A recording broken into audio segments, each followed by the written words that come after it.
परमात्मा में जोड़ो। जहां सुरती ते जीव है, जे नाई ते नाई।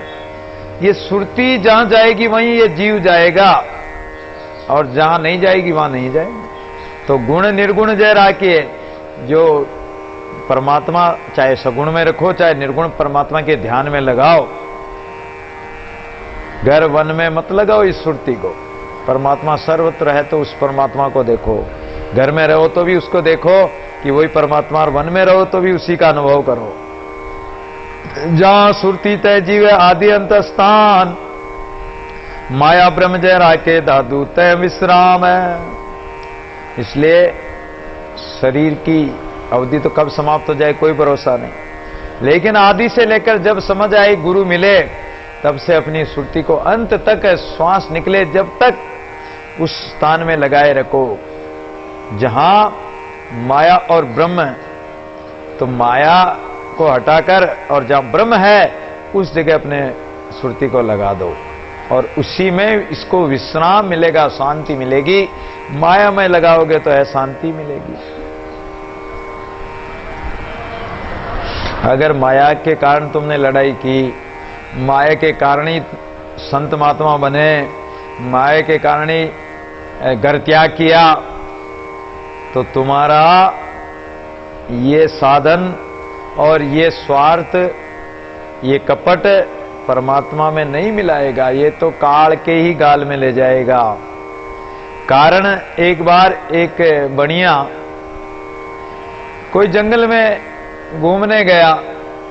वहां एक जंगल में दो महात्मा रहते थे, बड़े त्यागी महात्मा, बड़े त्यागवर्ती से रहते थे, क्योंकि वहां कोई जाता ही नहीं था, तो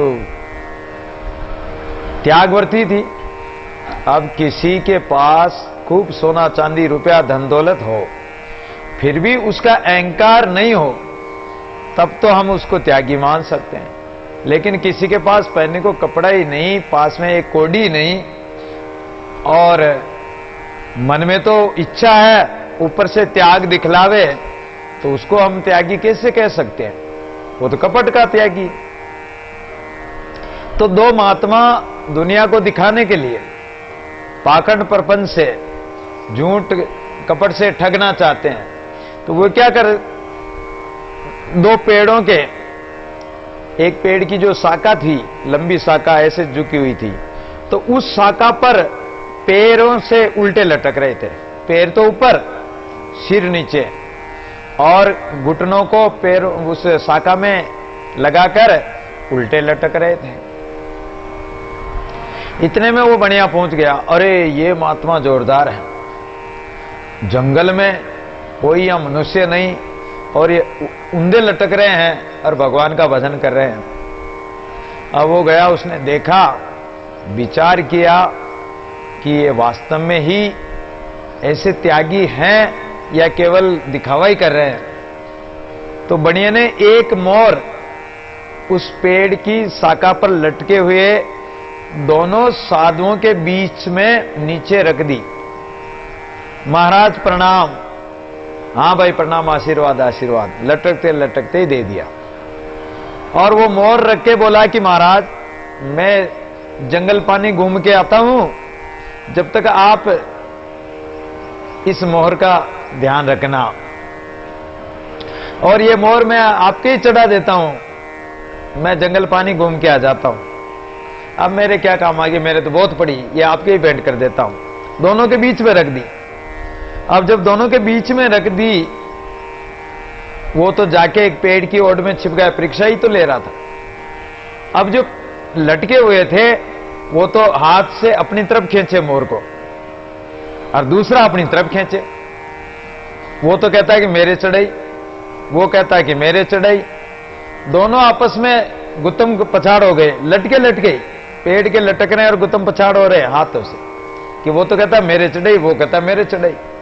इतने में बढ़िया आया, वो तो लड़ने में मस्त है, इतने में बढ़िया आया, मोर उठाई कि मैंने तुम दोनों के नहीं चढ़ाई, मैं तो परीक्षा ले रहा था और मुझे जंगल जाना था, इसलिए इनकी रक्षा के लिए तुम्हारे यहां छोड़ गया था, मैंने तुम्हारे दोनों के नहीं चढ़ाई। अरे जब तुम महात्मा हो, ऊंधे लटक रहे हो और फिर लड़ रहे हो एक मोहर के लिए, काहे के महात्मा? तो तो माया, ये दुविधा में दो गए, माया मिली न राम। दुविधा में दोनों चले जाएंगे, न तो माया मिलेगी न राम मिल पाएगा। जहां सुरती ते जीवे जीवन मरण जिस ठोर भी समरज जरा के दादू नाई और। इसलिए सुरती को संभाल कर रखे, सुरती को परमात्मा में लगाएं। जीवन मरण जिस ठोर, जिस जगह जीवन और मरण, जन्मना और मरने का जो आवागमन का चक्कर ये मिट जाए, उस जगह अपनी सुरती को लगाओ।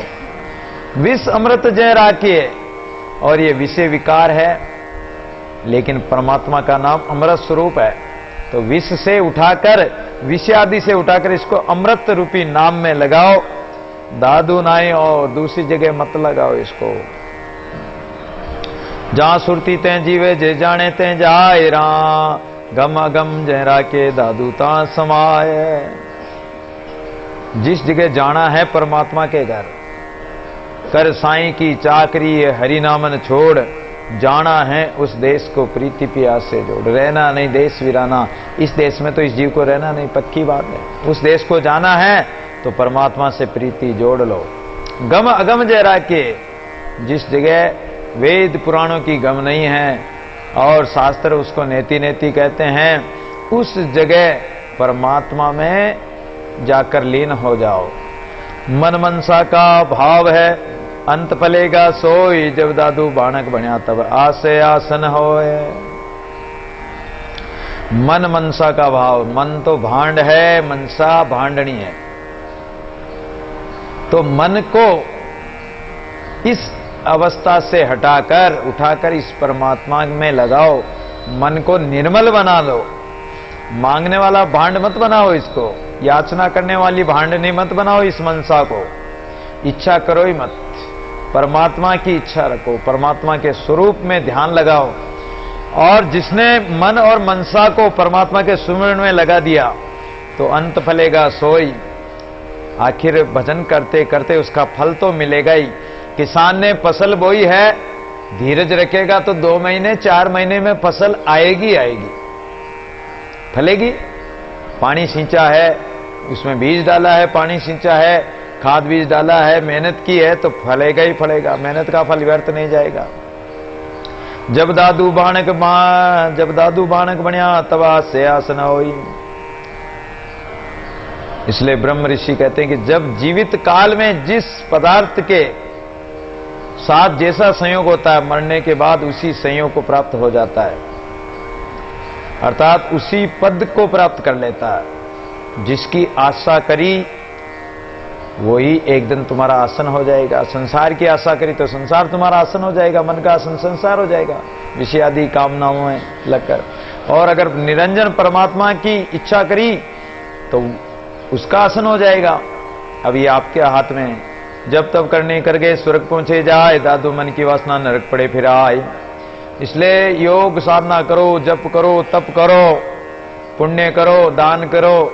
ये करने के बाद में भी अगर दान करते समय और जब तब करते समय तुम्हारे मन में ये इच्छा लगी कि भाई इसके करने से हमें ये फल मिले वो मिले, सकाम भाव से यदि आप कुछ भी दान पुण्य कर्म करोगे तो आप उसके फल स्वरूप स्वर्ग में चले जाओगे। और आपका पुण्य वहां आपको भोग इत्यादि मिलेंगे, सब चीजें मिलेगी स्वर्ग में। लेकिन जब आपका पुण्य बीत जाएगा, आपकी खर्ची खत्म हो जाएगी, तो मन की वासना, मन में वासना होने के कारण, क्योंकि आपने कुछ कामना लेकर दान पुण्य किया था, तो वो वासना अपने मन में बैठी हुई है। आप स्वर्ग में भी चले गए, लेकिन आपकी वासना के कारण आपका पुण्य खत्म होते ही आपको नरक पड़े फिर आए, नरक में आना पड़ेगा। क्षीणे पुण्य मृत्य लोकम विशंति, गीता में भी भगवान कहते हैं।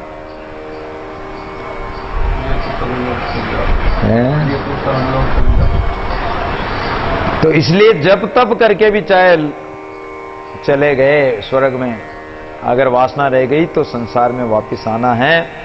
पाका काचा वे गया जीत्या हारे दांव, अंतकाल का पिलवया दादू पिछले पांव।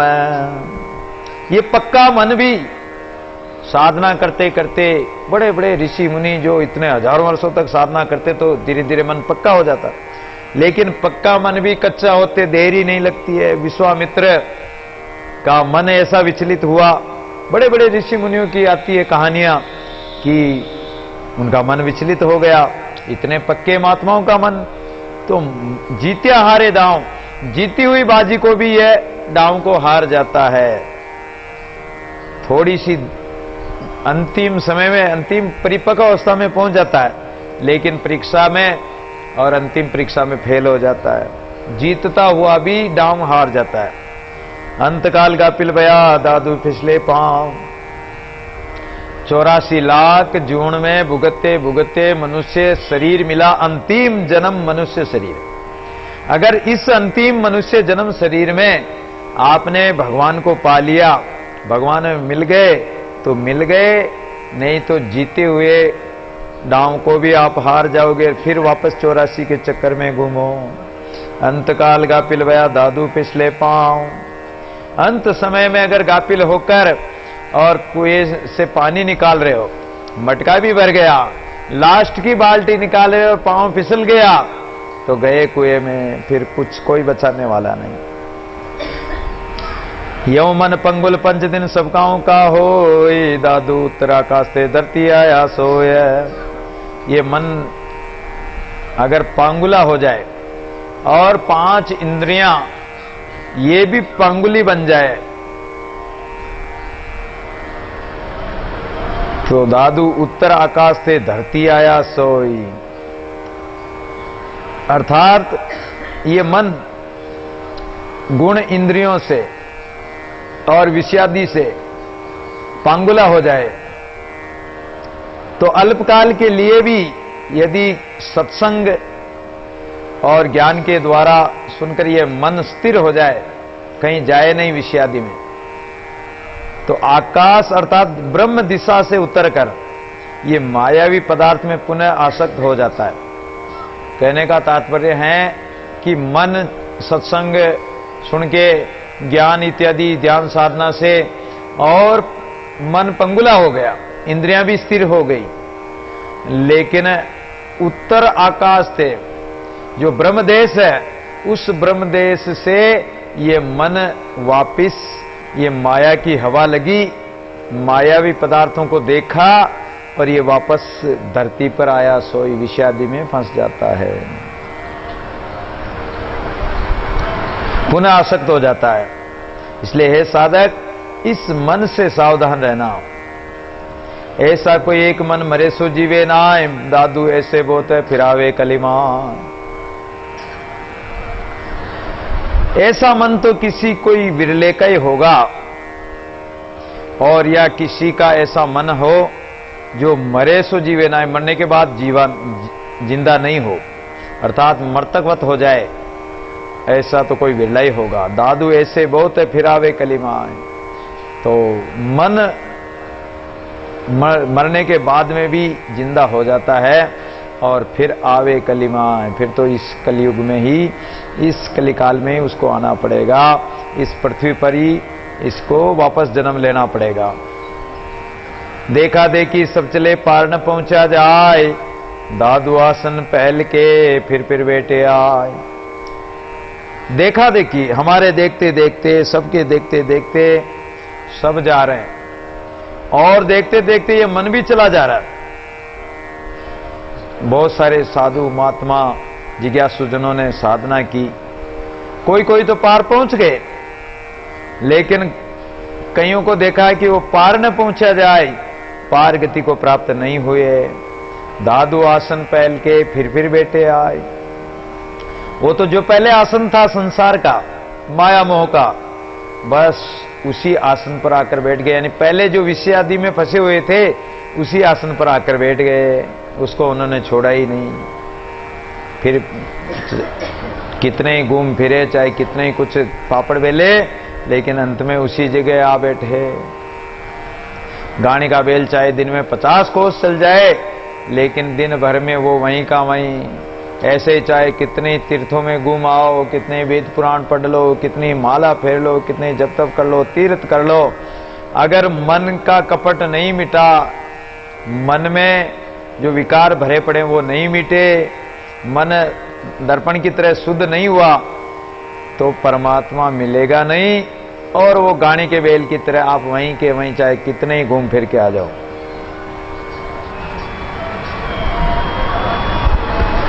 बर्तने के भांति सब दादु संत, संत भिन्न भाव अंतरगणा मनसा तह गचंत। संत और असंत दोनों का शरीर तो एक ही है, चाहे चोर डाकू हो, चाहे कोई साहूकार साधु ब्राह्मण हो, शरीर तो सबका एक ही है। तो बर्तन एक के भांति सब, ये शरीर सबका बराबर है, बर्तन एक जैसे ही हैं। संत असंत, संत हो चाहे असंत हो, लेकिन संत के अंतःकरण का भाव, मन का भाव कुछ और ही होगा, और असंत झूठे पापी व्यक्ति के अंतःकरण का भाव अलग ही होगा। उनकी मन मनसा ही अलग होगी पापी की, और संत की तो मनसा परमात्मा के भजन करने की, सब पर दया करने की, सबको प्रेम भाव से सबके साथ रहकर निर्वेरी भाव रहता उनका कि आपा मेटे हरि बजे तन मन तजे विकार, निर्वेरी सब जीव सु दादू ये मत सार। संतों का तो ये मत रहेगा। और पापी व्यक्ति, झूठे व्यक्ति का, असंत का मन तो दूसरों के धन को लूटना, मारना, काटना, पाप करना, उसी में लगा रहेगा। तो भिन्न भाव अंतर्गणा, अंतरात्मा में